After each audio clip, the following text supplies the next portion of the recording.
Greetings, my fellow colleagues, and good evening. I'm Master Rohan Gurte here with my Trailblazer presentation.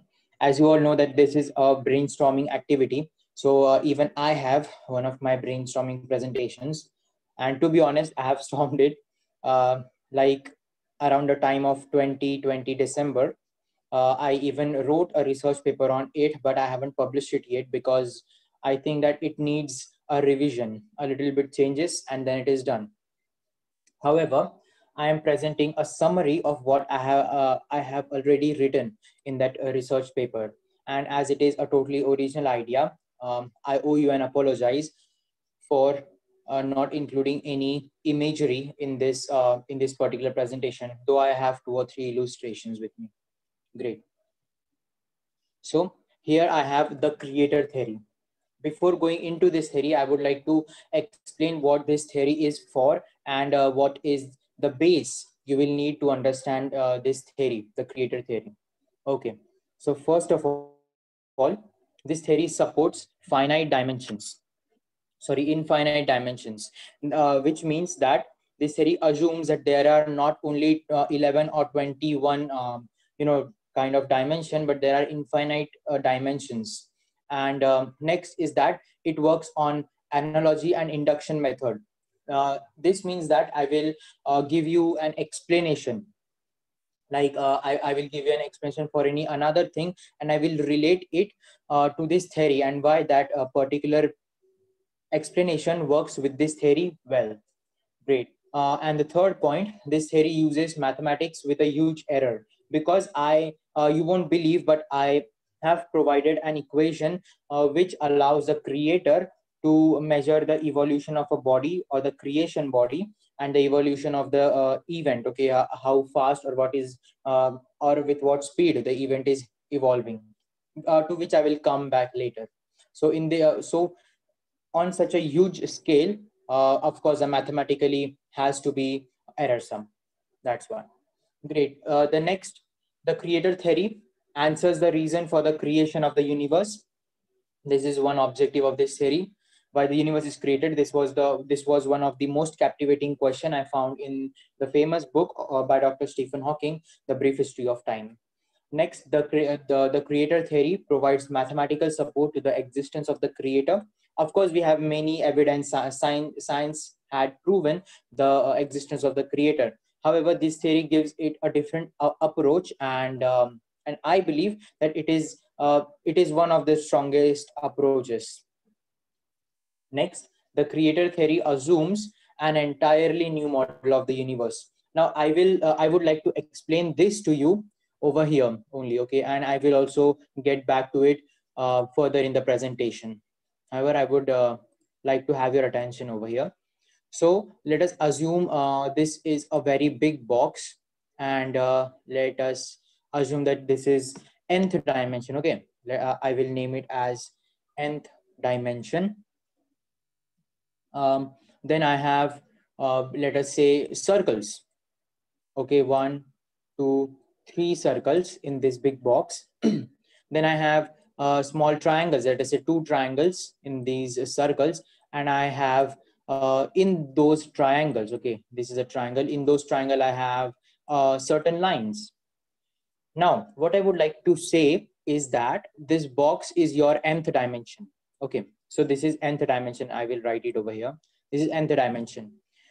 To this nth dimension, the circle, which is n minus 1th dimension, belongs. And to this n minus 1th dimension, the triangles, which are n minus 2th dimension, belong. And the analogy then goes on right from the line, and it goes on till 0th dimension. So we don't know what is nth dimension, okay, as this theory assumes infinite dimension, and it has to assume that, because only then the theory can be correct or can prove the existence of the creator. And it goes in such a way till 0th dimension. So so you might have got an idea, a particular idea, that how this theory addresses this box concept. Okay, I have named it as box concept. You can see this is a square box. In this box we have another boxes. In those another boxes we have many another boxes. Now besides this nth dimension, this can have another nth dimensional universe, like, you know, they are parallel to each other, parallel universes. So that is what I would like to mention next, that this theory holds its base. Okay, I have written it over here. This theory, the creator theory, is supported by the multiverse and parallel universe theory. Okay, so only then I can say you that this theory assumes an entirely new model of the universe. I don't know, I think this model has also been assumed during the multiverse theory, in which they have assumed various universe as the bubbles, then bubbles into bubbles into bubbles. So in that particular way only, this theory assumes boxes into boxes into boxes into boxes. And with those boxes we have multiverses, but besides every nth dimensional universe we have a neighboring nth dimensional universe. So that's why it assumes the parallel universe theory to be true. So these two theories, multiverse and the parallel universe theory, are one of the most important basis of the creator theory. Great. Now moving to this theory now in particular, I'm going to explain, I'm starting the explanation of this theory. The first point says that the two fundamental creations are body and event. This is quite reasonable, because suppose I took a star and I'm drawing a circular star. This is our two-dimensional universe. I've drawn a star. This is a star, a body. The star is radiating heat. An event. I took myself. I'm standing over here. So I am an object. Standing over here is an event. So, you know, we have a subject and predicate. Okay, so you can just assume that whole English or whole sentence is our universe, and which is formed just with the predicate, which is an event, and the subject, which is the object or the body. So in this way, I could conclude that the two fundamental creation in the universe is our body and the event. Okay, I hope you might have understood this point of mine. The next point says the three fundamental creators. Now we have seen about the creations, the body and the event. We must see about the creators too. Who are the three important creators, or not important, the three only creators in this universe who have created the creator? Okay, who have created the creator? Why am I saying so? I will come to it later again. So there are three important creators which I am going to denote by certain letters. We have first creator, energy, E. Then we have second creator, frequency, let us say it is F, or new, I could say, but let us say it is F. And the third creator, that is time T, I'm assuming it to be the small t. In this way, I'm going to denote these three creators in the whole presentation. Okay, so we have E for energy, we have F for frequency, and we have T for time. So these are the three creators of the universe: energy, frequency, and time. And this is quite reasonable. Why? Let me give you an example. Let us go to the most fundamental part of the universe, and they are the strings. Okay, now let us say this, I am an ant-man, and I got to such a smaller tiny size that I could see the string. Now I could see the string, and string is over here. How could the string vibrate? According to the string theory, okay, how could the string vibrate? Of course, when certain energy or something given it a force. Okay, now force consists of energy, of course, because force into displacement, you know, work equals energy, and so on. So the string got the energy, and then it is vibrating. Let us say it is vibrating in simple harmonic motion. This is its mean position. This is its negative extreme, and this is its positive extreme. So it is, it is vibrating with simple harmonic motion, in simple harmonic motion. Now this is certain amplitude comes the wavelength comes the frequency.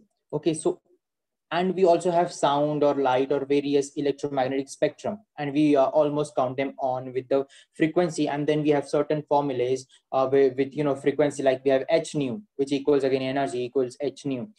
Then after changing it with the speed of light, we have hc by lambda, which is equal to frequency. Okay, and so, sorry, we have c by lambda equals frequency. And in such way we can calculate the lambda taking the frequency, or basically, you know, the velocity of oscillation or vibration. So that's why we have energy which creates the frequency, okay, or the frequency which gives some meaning to energy, because you see you have energy and you do not move. So work is equal to force and displacement. You have force, but you do not displace. So works automatically becomes zero. So you have zero energy. Okay, in short, that's why we have energy, or we want energy. If we have to measure energy, we need frequency, or if we need to measure frequency or have frequency, we need energy. So these are mutuals. So we have energy, frequency, and next we have time. So we got energy, but at different time, frequency should be different, or we got same frequency, but at different time, energy should be different. So, you know, time is what creates all the variations over here. Let me just say that this is an isolated system. In this isolated system, I want you to go back to your high school and then view this particular explanation. So we have energy plus or and we have frequency, which made up this isolated system. Great. And we have multiplied by time, because for every variation in energy and frequency, we have certain time. Time is varying, of course, that time is an arrow, and that is equal to certain x. X is, let me say that this is a variable. Okay, this is a variable. Suppose if I set delta t, or change in time, equals 0, time will be the constant, but this is an isolated system. That means no change of energy and frequency. That means we have a constant. Then E plus F into time is equal to 0. We have 0, or maybe time is equal to 1 or 2 or 3. We don't have dt. We just have t, just a particular time. So we can say that this is a constant. But the system can't be constant, okay, because we know that the universe has entropy. It can expand, or even anti-entropy, I name it as that, for the contraction of the universe, if we have spherical or the closed universal system. So we face the variations. That's why we can't keep t as a constant. But of course, in some cases, when we are measuring for quite a very, very, very tiny amount of time, like, you know, which tend to 0, which almost tend to 0, or we are considering certain instant of time, like, you know, at t equals 2 seconds. For that, we can we can set it constant, but for only that instant. So so this is an instantaneous process. Okay, we can have our constant only for instant, but not for whole period of time. That's why t is a variable, and that's why we need t to define an event, or to create an event, or even a body, because even body evolves. Great. Okay, great. So we have this over here. That is why we need energy, frequency, and time as our three creators. We have two creation, body and event. Just fit it in your mind, and we are now moving to the next statement. Now, above two statements are applicable in any part of the universe, in any universe, and in any dimension, which is very true, because now we have only two creations. Now, I will not go, because of the constraint of time, I will not go deeper into every single universe, but I will just explain with the frame of reference of single universe. Okay, so I'm taking the universe. Universe is a body, and it is creating certain particles, okay, certain event, or it is inflating. That is an event. So this is a body, and inflation is an event. This universe is a body, inflation is an event. Similarly, d dimension is a body, inflation or formation of any other universes in that is an event. So if universe is just a body or event, okay, just the sum of body and event, and dimension is just the sum of body and event, how could you expect anything else to be formed in that particular universe or particular dimension? So that is why I'm saying that body and event are not the basic creations only in our universe, but they are also the basic creations, or just mere creations in other universes. And the similar analogy applies to the fundamental creators, because we have body and event which needs energy, frequency, and time to create. We have other dimension and other universes which are body and event again, and they will need energy, frequency, and time, just them to be the creator. So that is all for third point. Next point is the fourth point. Here, energy, frequency goes hand in hand, while the time makes all variation in the type of the creation, like I have explained this in this equation, this particular equation, E plus F into T, parentheses E plus F into T equals X. If T is a variable, X is a variable. If T is a constant, we can write K in place of X, which is a constant again. Next, unlike some misconception, time is a term given to the evolution of the system or surrounding. Yes, of course, this is one more point or one more speciality, I could say, of this particular theory, the creator theory, that it assumes time rather than any different process, okay, or let us say time of a clock. It does not even consider a clock, because if you are in a void, you have no light, you have nothing, how could you see the clock? So it is just evolution. You can't even become aware of the evolution. Okay, this is a point. This is some point I will come in the later part of this presentation, but you should know that this theory assumes time to be an evolution of anything. Like suppose you are standing here in a void, okay, in a white page, you just have these boundaries, okay, of the universe. You can't see the boundaries, and thus you are saying that this universe is infinite. And one more condition applies, that this universe is expanding. You will now know nothing, because you don't have anything to compare your motion to. But you have got a friend, let us say, appeared over here through wormhole. Maybe this friend is moving here and you are moving here, or maybe this friend is still and you are moving here. So you can compare your motion with this friend's motion, and here you are evolving. And that is how you can take velocity and the displacement with that friend to measure your time with respect to that friend. So this is a relative process, but I just wanted to tell you that this theory assumes time to be evolution and nothing else.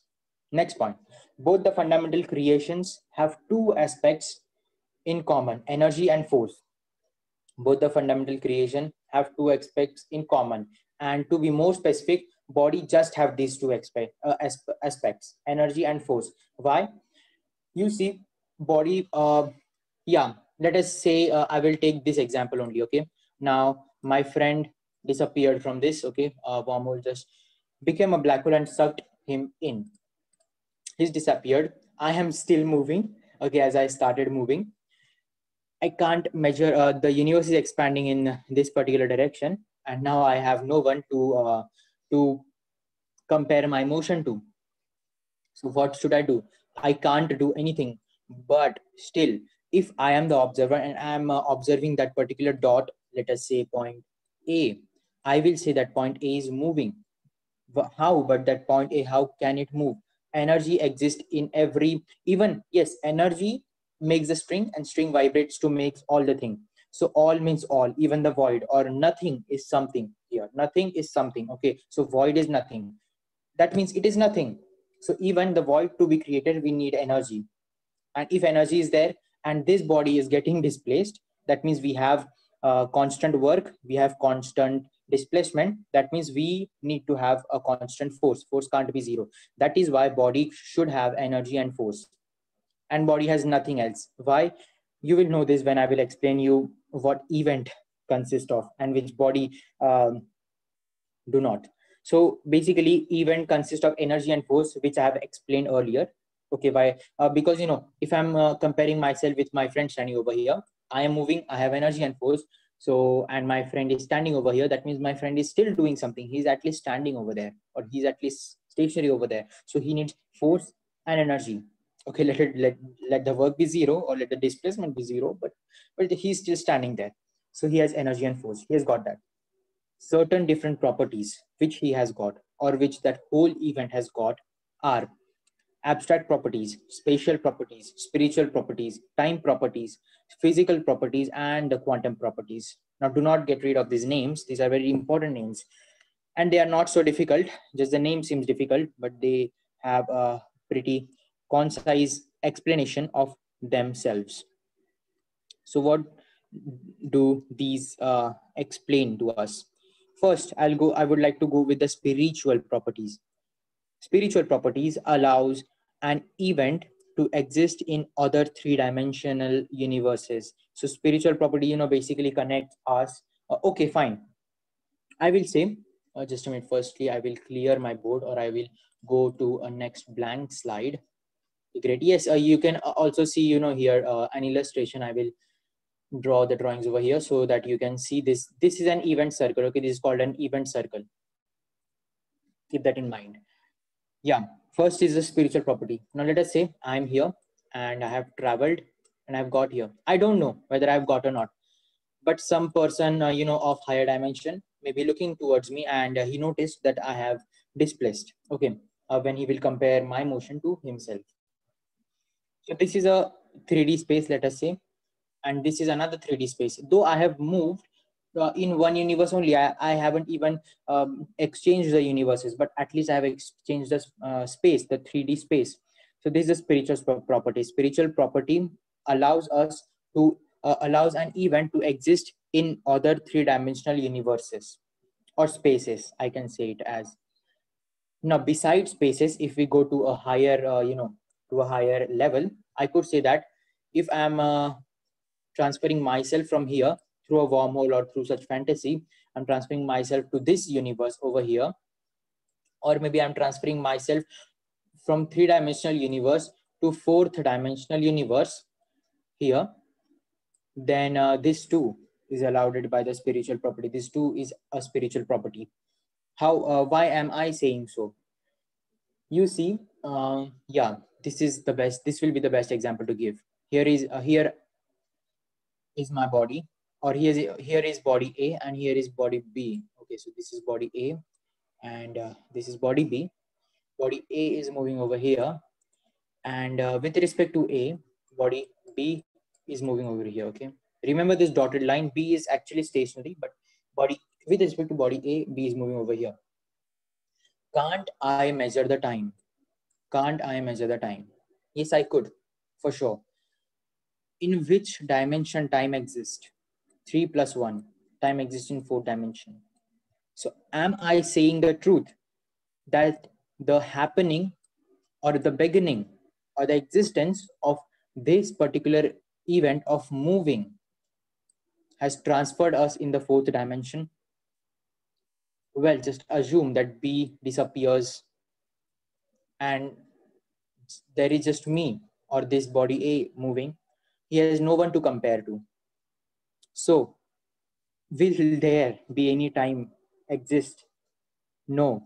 So that is why a body can't have the spiritual property, because because it can't measure its own time, but event can measure the time, and time means transfer to 4th dimension. Now, if because of an event, if we transfer ourselves to past or present, that will be 5th dimension.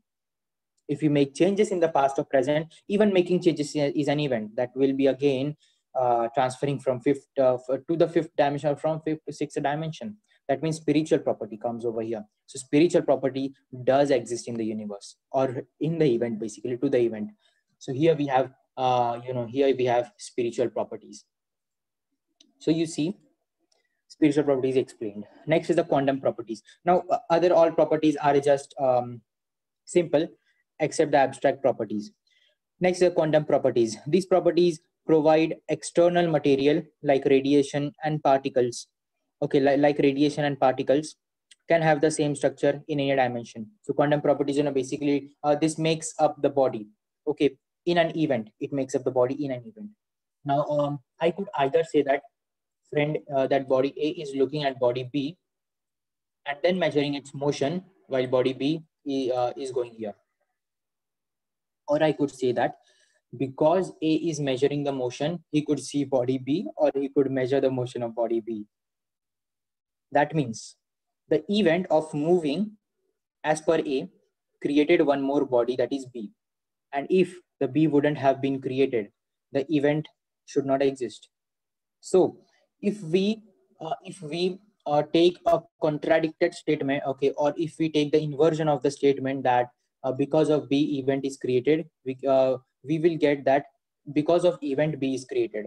This again, takes us towards a quantum property. So event has a quantum property through which event creates a body. It provides certain elements like radiation, particles, etc. to create an event. Next comes the spatial properties. responsible for causing the expansion and the expansion and increasing the frequency in space. Okay, so basically, as I have shown over here, this is the increment in the event or in the event circle. Now, special property is of great importance in understanding this theory, because here I will be talking about the evolution of the event. That will simply mean if the event is increasing or it is decreasing. Is the event progressing or it is regressing? Okay, like now, let us say you detonated a bomb. Okay, now our universe is in the state of entropy, so of course the bomb will no, let us take a very famous example. Okay, a cup from a table fall down and it broke into two pieces. Let us say this is our cup. Okay, broke into two pieces on this particular ground.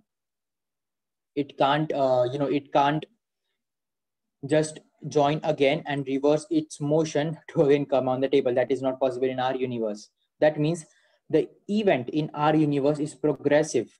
However, there are certain things in our universe where gravity works negatively, as Sir Alan Guth explains in his lectures at MIT. He says that the gravity works negatively, or you might also say the antiparticles. Okay, in those antimatter or anti-universe, or the anti-universe is basically it is anti-entropy. That means that this cup will reverse in this particular case. This is very particularly explained in the famous book of Dr. Stephen Hawking, again, The Brief History of Time. So you can read it over there too. Here, anti-entropy works. However, this is entropy, this is anti-entropy. Okay, both are different, but both belongs to the same classification, that is the special properties. So special property is basically the evolution in the event, whether it is progressive or regressive.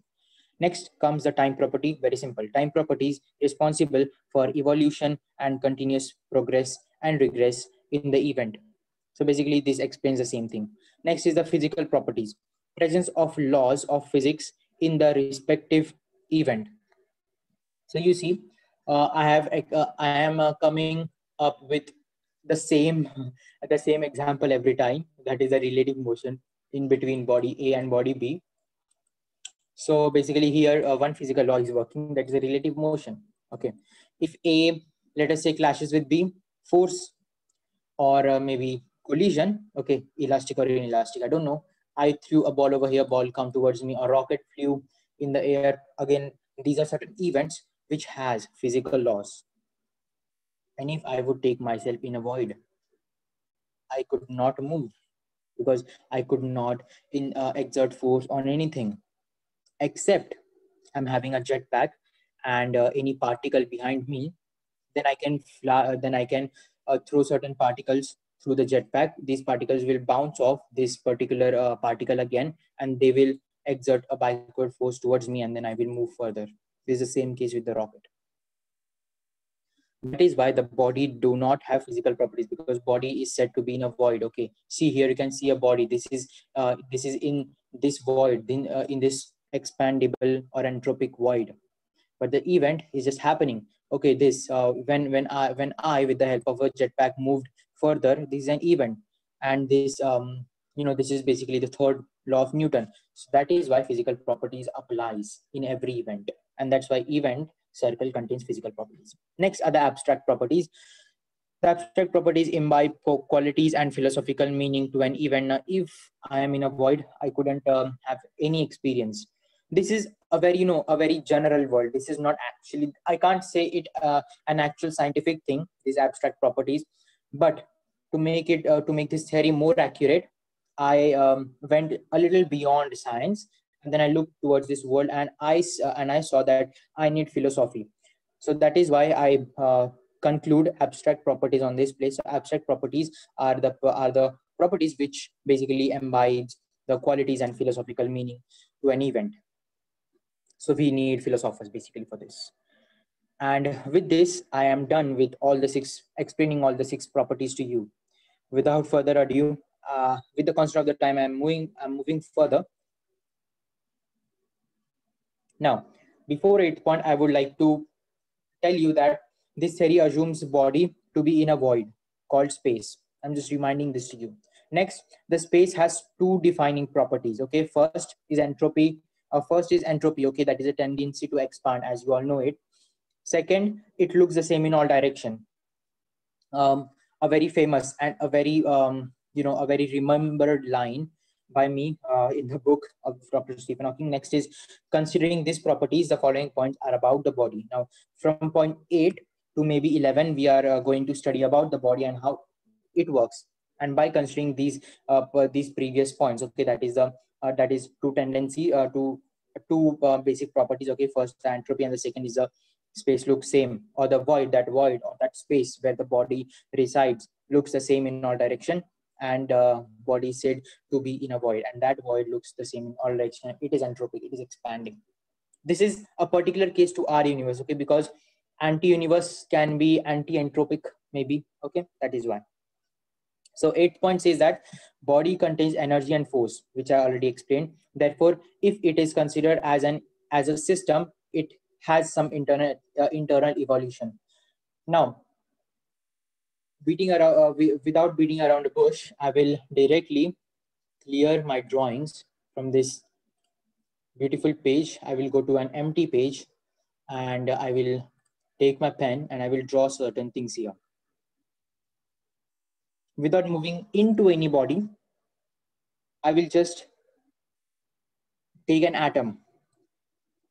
Now, shut down your quantum minds and focus on the classical minds. Everything is made up of atom. We all know that we can calculate the change in the internal energy into an atom, which equals heat minus the work done on the system or maybe by the system. But we can calculate the change in internal energy. Because we calculate the change in internal energy, we can say that there is certain internal energy in this atom. There exists certain internal energy, okay? Because if I have nothing, if I have 0, I couldn't change that 0 to anything. But if I have 1, I can subtract 2 from it and I can get -1, or I can add 2 to get 3. That means I can manipulate 1, but I cannot manipulate 0. That means there has to be internal energy in this atom to get the change in the internal energy of this atom. And all the things are made up of an atom, so all the things must contain certain internal energy. Because of internal energy, it has internal evolution exist in it. So body can be considered as a system that has some internal evolution. For a very beautiful example I would like to give, consider this is a void. Okay, just a minute. A very beautiful void, this, which is expanding, and here too it is expanding. I am in this void and I couldn't assume or I couldn't measure any time with respect to any of the thing, because these boundaries are so far away from me that I am considering this as an infinite void. However, in my body there might exist a bacteria, let us say, okay, a bacteria, let us say it exists in my intestine. Okay, this is a bacteria, and this is my intestine. Okay, this is my intestine. So this bacteria can measure itself by these walls. Okay, so though I could not measure the time, it does not mean that if I am an isolated system, I could not have fourth dimension, that means time, running in my system. Okay, the keyword here is into. So that is why from now on, whenever I will say the word body, you have to assume it as a particular system, because in my system, this bacteria, I'm not expanding, of course. So this bacteria can, measure the time and the energy, whatever energy and force I am having, this bacteria or certain other my body systems are eating that energy. Okay, and if I would keep a table over here, now table do not have bacteria into it, but table does have atoms.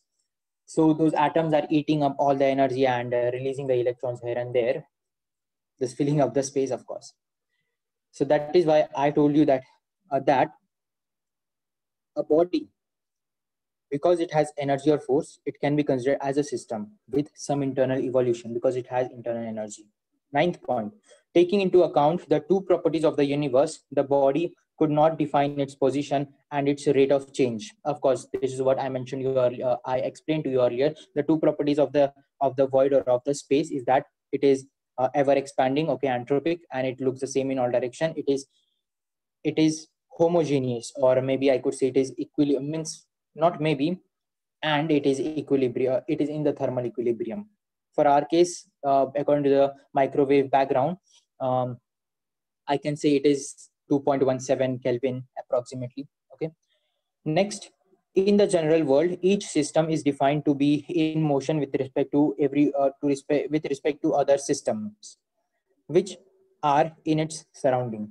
This is a very important point we will address in future. I will now make its drawing. This is system A. This is system B.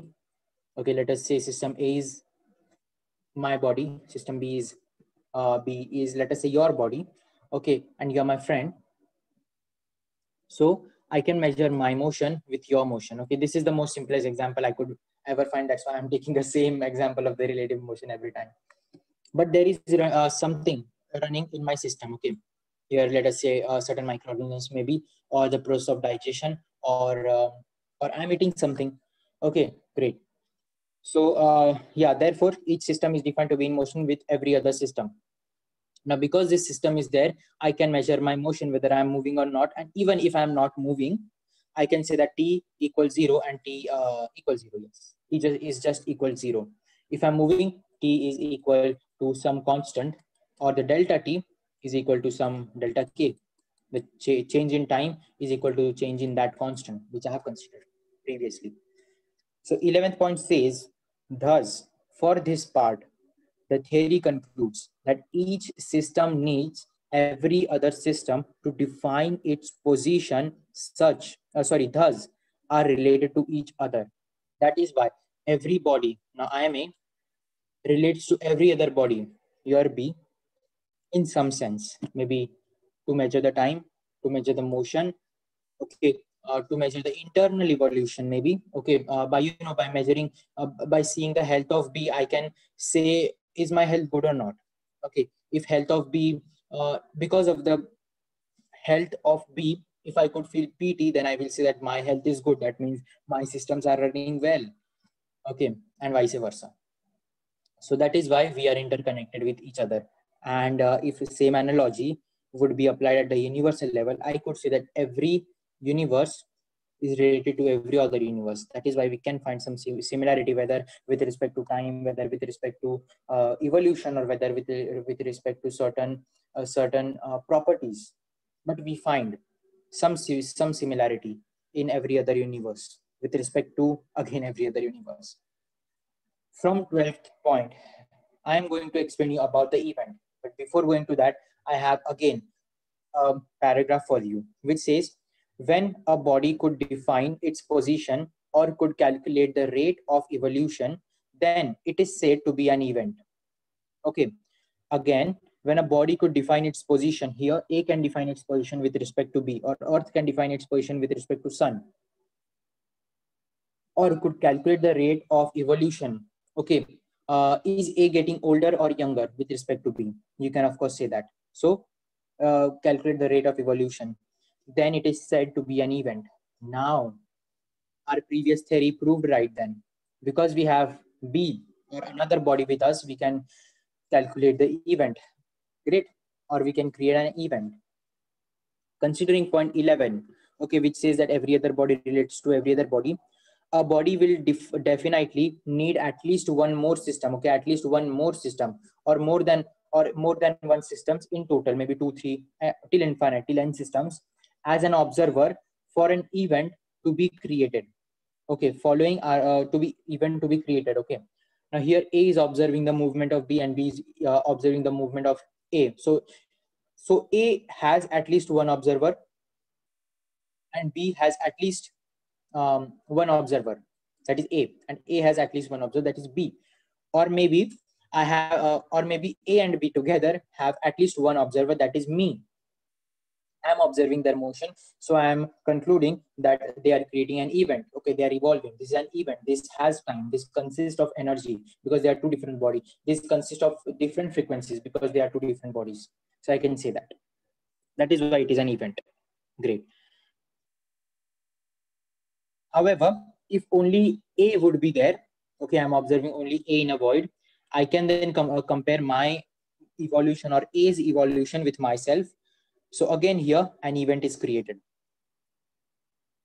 Now, I'm starting with the 12th point, which again explains a whole lot of event. From point number 2 and 7, we know that time is the creator component. Okay, now don't bother about what was 2 and 7, just bother what do we know from these points. Okay, so we know that time is the creator, of course we know, creator component which creates something. Next, and the event contains a property of time. Okay, that event has the property of time. You might have seen that in the event circle. And therefore, the observer which creates an event seems to have the property of time relative to the system of frame of reference. Relative to the system of frame of reference. However, the time exists due to the presence of two or more systems in space. Also, in this situation, an observer can calculate the rate of change in the system with respect to time. Okay, so again, this explains the same thing, that if we have time, we have an event. Okay, or the time could create an event, or event could create a time. Okay, so basically event circle has time component in it, and we have created an event, so there must exist a time. Or if we are, if we are able to calculate time by any means, undoubtedly I can say, even if I am in a void, but I can calculate a time, I can calculate the time, I can undoubtedly say that I have something as my companion, though I could not see it. Maybe it is another dimensional. Okay, maybe it is not of this dimension, but I have a companion due to which I can compare the time. Okay, it is not necessary that it could be like me, or it could be living or non-living. It doesn't matter, but I have something with me. Great. 13 point says, thus for an event to be created, there needs a body or a system. For A to create an event, there needs B, that is a body or another system. Therefore, for an event to be created, there needs a body or system. Point 14 says, every created event creates a new body. Okay, so every created event creates a new body for further creation. As I explained you that here was A, B came with A, so A can now assume its motion with respect to B. Or I can say that because A can assume its motion, we have B. Because A measured the time, event existed. And because event existed, B existed. Or I can also invert the statement to say that because B existed, time existed, and then event existed. So this is the two-way statement. And that is why I could also say that every created event creates a new body for further creation. This point, the further creation, is actually the key point, and this explains why our universe is created. And two more concepts are the two more let's just say terms are the creation body and the creator body. Creation body are the bodies which are created, and creator body is the body which have created the creation body. Okay, the creation body is the creation of the creator, and creator body is the owner of that creation, or who has created that creation. 15th point says, as a result, these thesis concludes that events originate from the body. Okay, this is true. Okay, why? Here was A, no event. B came, relative motion measured, time measured, therefore event measured. Body in its presence created event, or vice versa. Event in its presence created the body. But here we are focusing on this first statement. Body in its presence created the event. And as a result, this thesis concludes that events originate from the body. 16th statement says that this also proves that as one thinks, one creates. Well, this was a little philosophical, like as one thinks, one creates, but this is actually true. Great.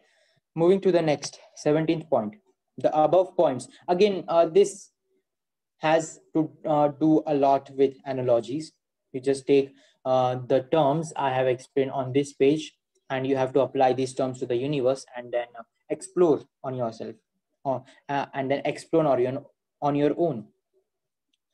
Anyways, 17th point says the above point proves the statement that everything, okay, which one can think is happening in any of the universes, among all 3D universes, or maybe 4D, 5D, anything can happen. And here I even proved that the parallel universe theory is correct, because I don't have to explain you much examples now, because I could only say you that you can see 16th point where it concludes that what one thinks, one creates. So even if I want to, let us say, uh, sit in a remote control car, okay, and that remote control car is so small, okay, and now I am this much big, okay, I'm a 17 years old boy, but I want to sit in this car, okay, I just want to get an experiment, so I will think myself as sitting in this car, but actually this is not possible for me right now, but this has but I already made it a reality in this universe where I am still a 3-year-old boy, and I'm small enough to fit in this car. Okay, so that is how it works. So this, if any of you knows the law of attraction, it also proves that in some sense. So basically, this theory also combines spirituality, or the higher science. I call spirituality as a higher science with the science. Okay, so that is one thing I appreciate the most about this theory, and decided to come up with this idea in this particular presentation. Well, let us move next with the 18th point.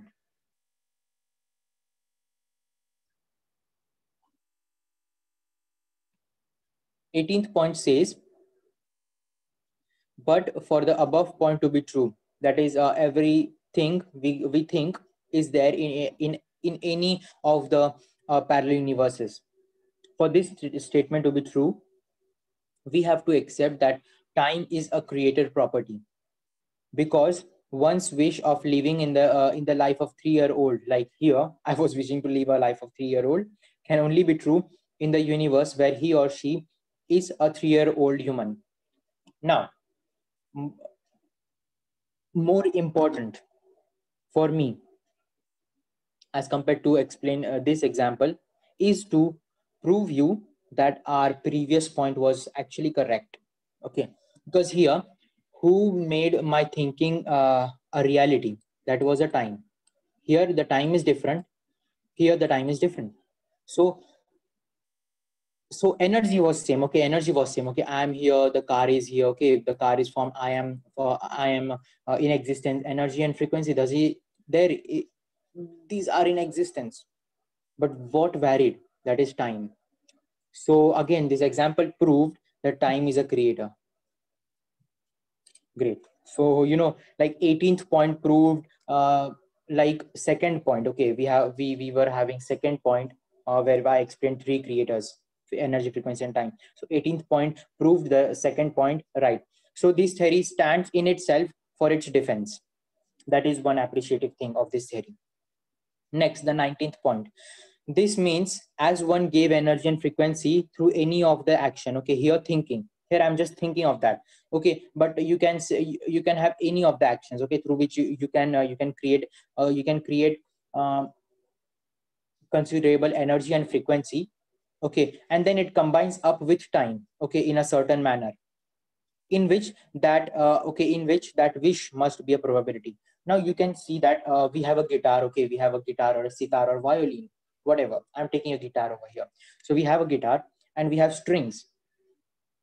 Okay, we have strings. This is one string and this is two strings. Okay, we have two strings. Now I keep on pulling this string down for t equals 1 second, and I kept on pulling this string down for Okay, these strings are identical, okay, for your kind information. For pulling it down for t equals 2 seconds, which string will create the most sound? Of course, this depends upon most vibrations, which depends upon most tension force. So obviously, this spring, okay, this string A will create the most sound. So that is why I was having energy and frequency. That means I was having two strings here. Okay, this string is, let us say, this boy, and this string is, let us say, this boy. Both are identical, but who made the difference? Time made the difference. Time. So one more important creator. This also proved that time is a creator, and if you are successful in creating a considerable amount of energy and frequency, you will it will combine with time to create a different event with identical energy and frequency. That's how we can manipulate certain events using the time. Okay, so if I would say that I won a Nobel Prize, you would laugh at me, but energy and frequency was the same. Okay, I'm the same guy. But if I would say it, let us say 10 or 20 years later, you would say that yes, congratulations. Okay, yeah, that was the point. Now, before moving to the next point, okay, a very intriguing point of this particular presentation, where I would be giving you unbelievable equations, I would like to introduce you to one more paragraph that says the base of the answer of why this universe exists, and what is the reason for the event of Big Bang is to understand how the three creator properties interact, which is explained in the previous points. So here I haven't directly mentioned the answer that why our universe is created. Okay, but the simple answer is that our universe is created for the further creation. Okay, now you would argue with me that no, man, that is not true. If you see, if you see reproduction, no, all human beings do not reproduce, or let us say non-living things. Non-living things do not reproduce. They just exist and they just divide and they just die, or they just disappear in the form of energy. I'm saying you're true. But here I will go on quantum scale. I have I have my friend Atom to take again over here. I have, let us say, a table here. Okay, this is a table. I have certain atoms. Okay, this is atoms. These are atoms. Energy is everywhere. Thus, atoms possess energy. That is why atoms are vibrating here and there. This is their mean position. Because they're vibrating, they are moving, and because they have another atoms, okay, to assume as the boundary, they can then assume their movement with respect to these atoms. Thus event is created. That means you have created the event, so you have created something. So you can't say that I will not create anything, because it is inevitable. You have to create something. If you do not want to create anything, you will not exist. Okay, you will not even exist to say to me that you don't want to create anything. That is why if you exist, you have to create at least these vibrations, because energy is everything basically. Okay, energy makes the string vibrate, and then you form, or your body structures form. So that is why you at least have to create these vibrations to come into existence. And then we can say about some discovery or invention. You can continue the discussion later, but for now, vibrations are the basis, are the basic creations. So that is why this statement here holds true, that our universe and everything in this universe and every dimension, even the dimension, is created for further creation. Well, now I will finally come to the equations. Okay, so from point 12, an observer can calculate the event of the system. You have to pay attention to this line. Observer can calculate what? The evolution of the system. This is the equation to calculate the evolution of the system. Okay, integration, the limits are from 0 to chi. Change in chi with respect to k constant from t to time, from time t1 to time 2, from time t1 to time t2, m naught into dt, the change in time, where chi represents current state of the body and d chi represents the change in the state of the body from its initial point to its current state. That is chi. Great. M naught is a magnitude of the event circle. Magnitude means how much it has expanded or how much it has progressed or regressed. That is what the evolution or the magnitude of the event circle. That is m naught. Okay, and of course we know that the evolution is a time, or evolution happens with the time or with respect to time. I have integrated all the magnitude of the event circle with respect to time. Okay, so that I could calculate the rate of the evolution. Next, or the rate of the change in magnitude of this evolution of the event circle. Next is t. T is equal to time. So time with respect to the creation body. Okay, now I am here and I have a sphere. I'm in a sphere. I can see the boundaries of the sphere. The boundaries are expanding. So I can either say that this sphere is expanding, or I can say that I am squishing. Okay, now that is the end part, when I will know that I was not squishing, because if I would have squished, then I would have gone to a zero size eventually. But it is the universe which is expanding, or this sphere which is expanding. So this is what the time with respect to the creation body, and here creation body is I in this sphere. Next is the k. So k is the body constant. What is the body constant? Well, this might happen that I am squishing because of the, let us say I am, let us say, yeah, I have kept a box over here. Okay, a box made up of plastic. Okay, full of air in there. Okay, full of air. Now I have kept ice. I've kept ice surrounding this sphere. When this sphere will touch the ice, the sphere is insulator, by the way. Sorry, is conductor, by the way. Okay, this sphere will transfer the cooling of the ice to this system, to this plastic bag which is full of air. The density of the air will increase and this plastic bag will squish. Can that plastic bag then say that sphere was expanding at the double rate? No, because even the plastic bag is squishing. And why it was squishing? Because the air in that plastic bag, which was considered as a system, was decreasing in its volume. So it was the internal evolution of the body, and that's what the body constant does. Body constant is nothing but the consideration of the internal evolution of the body, which is considered as a constant in this integration. And to be honest, body constant is one term which I have to work upon, because uh, it is it is constant when we see a mere speck of the universe with respect to the universe. Okay, it is just negligible what is the internal evolution of that system.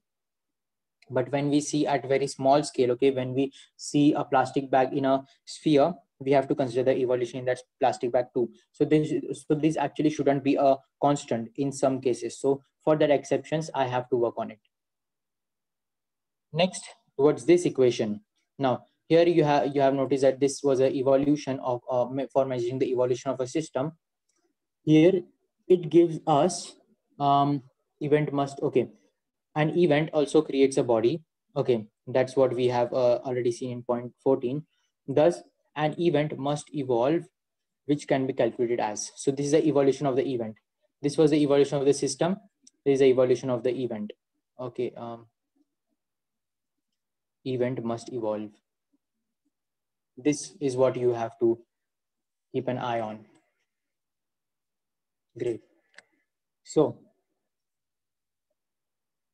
I can read this equation as integration of dm naught from 0 to m naught as the boundaries equals epsilon integration from t1 to t2 of change in energy into change in nu, that is frequency, into change in time. Now this is the evolution of event. What is the event? Event is actually the creator of the body. So event is the creator, and that is why this equation consists of the creator terms: energy, frequency, and time. And we are checking, okay, now because here event is evolving, because creator is evolving, we have considered the evolution of the creator event, that is the evolution or the change in energy, frequency, and time. I hope you have understood why I have taken the differentiation of these, or the evolution of these particular uh, uh, elements. So time for denotation: E, energy, nu for frequency, epsilon for event constant. Event constant, yes, it is just the same. Okay, with it is the internal evolution of the event. Okay, now I as an observer, I can see the universe expanding from outside. But what about you? You are living in a universe which I am observing right now. Okay, we are let us say you are living in a Milky Way, and I'm observing the Milky Way from outside of the Milky Way, from very far away. Okay, I can say that with what rate the Milky Way is expanding. But can you say that? You cannot know, because Milky Way is a huge system and you are a small speck of that system. So that is why event constant is there. So that's why a constant, because it is so hard to to predict the change in this event constant. And that's why I need to work on the event constant too, just as I need to work on the body constant. Next is the m naught. Okay, m naught is a magnitude of the event circle. You know this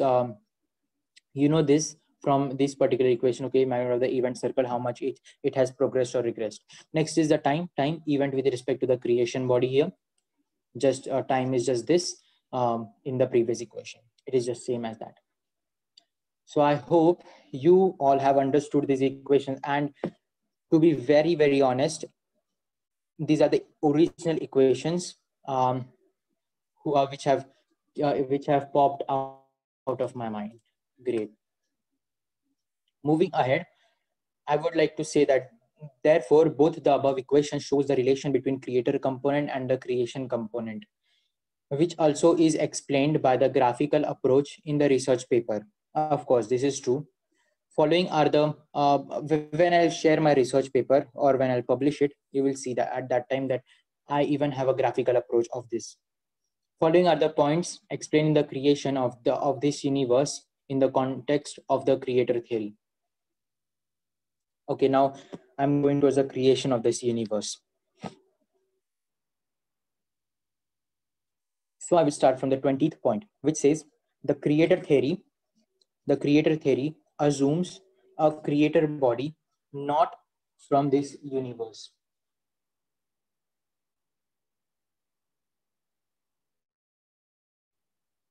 Now, maybe I am the creator. Okay, I have created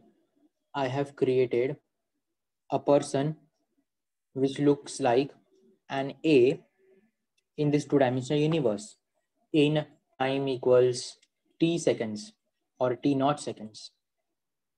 I've created this person which looks like A. Am I the creator? Yes, of course, I'm the creator. Am I in two dimension? No, no, no. I'm not in the two dimension. And that's what this point says. The creator theory assumes a creator body not from this universe. Okay, not from this universe.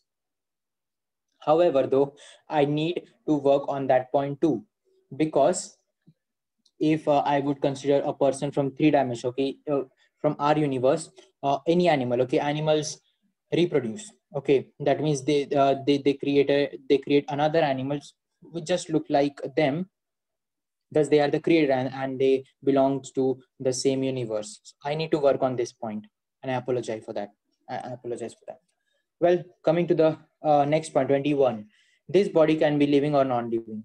Yes, of course. This point is 100% true. A body can be living or non-living, because my recent thinking, okay, the thoughts which are evolving in my mind, I have come up with a new idea that creator can't be living actually. Okay, the creator actually can't be living.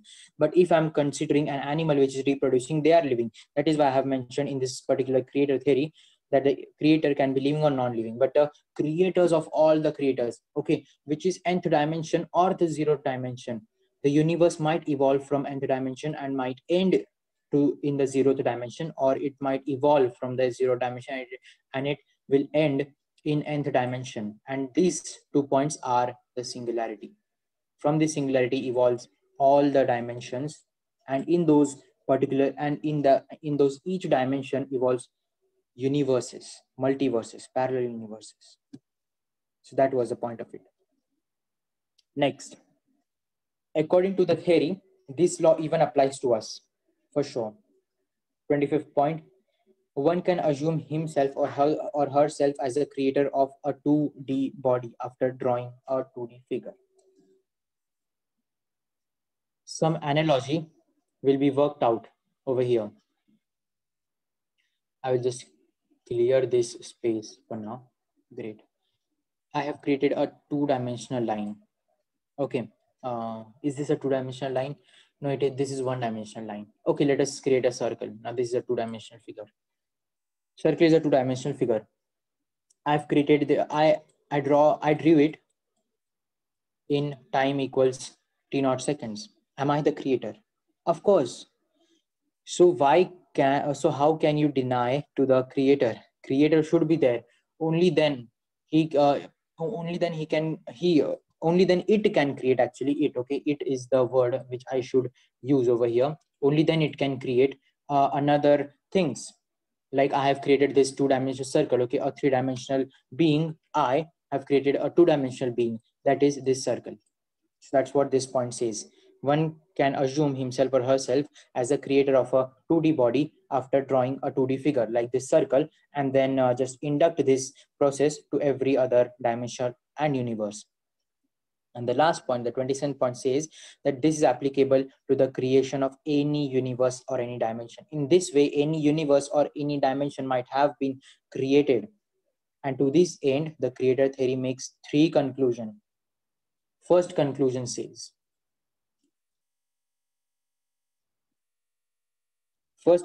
says, our universe, like all the other universe, has a creator. So let us say our universe is nth dimension universe. Okay, so I can assume that our creator is living in n plus 1th dimension, or maybe I could consider my mom as my creator. So I could say that my creator can also be living in nth dimension. Okay, the same as mine. So this also this also concludes one more thing, that one creation can have many other creators. Yeah, I need to work upon that too. Great idea.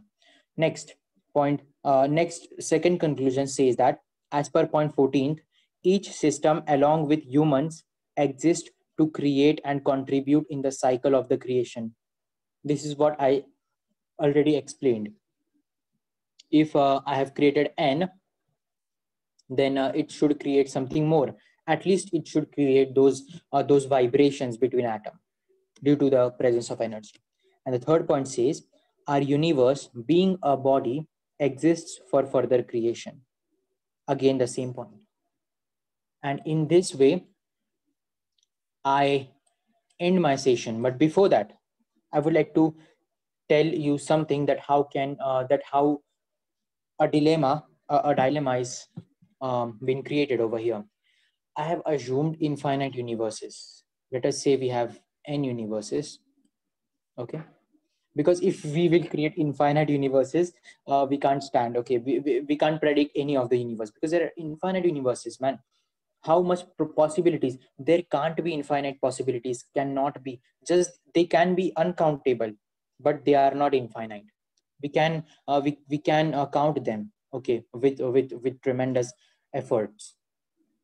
Okay, take for example, okay, if we have this much universes, if we have three, okay, let us say if we have 100 doors, okay, if we have 100 doors, and if you have 100 doors, okay, and we have 100 characters, then can you guess what is the probability of one character moving into this sorry, what, how many choice does this character have, does this particular a character have from these 100 doors?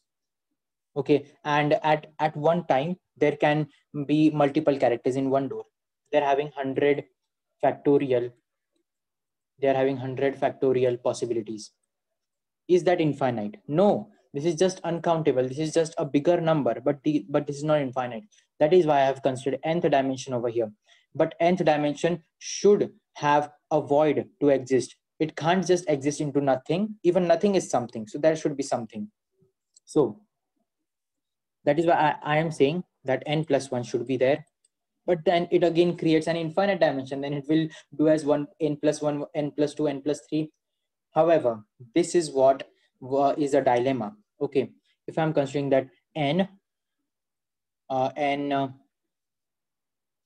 anti belongs to n minus 1, anti belongs or possess n minus 2, possess n minus 3, and so on till 2 dimension, 1 dimension, and 0th dimension. Now, to avoid this infinity, what I have considered that first of all, you just take an example. Okay, you might have seen a dough. Okay, a dough of bread, or from which we make rotis and chapatis. In that is a flour. Okay, first of all, and then to form it a dough, we add water to it. So can you tell me the answer to a simple question? Is the water in that dough, or the dough is in the water? Okay, does the water forms a dough, or the dough forms the water? And I'm pretty sure that you can't answer it. Okay, because both are the possibilities. Okay, if we extracted all the water, it will become a flow. If we extracted all the dough, it will become a pure water. So both holds one another to form a perfect desired shape which we want. In the similar in this case too, we can apply similar analogy that nth dimension belongs to 0th, and 0th dimension belongs to nth dimension. So 0 holds n holds 0, and thus, and in between them, we have several dimensions. Well, not infinite, but several dimensions. Okay, n minus 1th dimension. Yeah, of course, n minus 1 dimensions. We have between n and 0th dimension. No, not n minus 1. Yeah, then I would have n minus 0. Yes, of course. Yeah, n minus 1 dimension. That is why we have n minus 1 dimension in n to 0th dimension. And of course, there is no perfect method to say that the universe began in 0th dimension or it began in nth dimension. You can consider it either ways until any scientist proves it. Okay, from which dimension is a superior.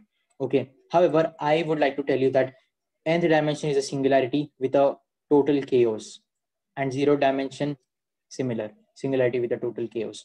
No one can exist in 0th dimension in physical form. Even in nth dimension, no one can exist in this physical form. And to support this scientific brainstorm, I would like you to go and search out some spiritual books, or some let us say Bhagavad Gita. Okay, search that, and it is actually a very good scientific book, and reading that, such books proves that universe has origin A, and it even ends in A. That means it evolves from singularity and ends in the singularity. Or in simple words, they even do not they even do not define from does even this dimension and the play of the universe has any origin. They just say that it do not it hasn't originated, and it do not have any end. So that is why this is the stuff. However, I hope you understood my brainstorm idea and you liked it very much. I would like to have a feedback from you later. And thank you so much. And here I would like to end my session. And at last, thank you for listening to my presentation.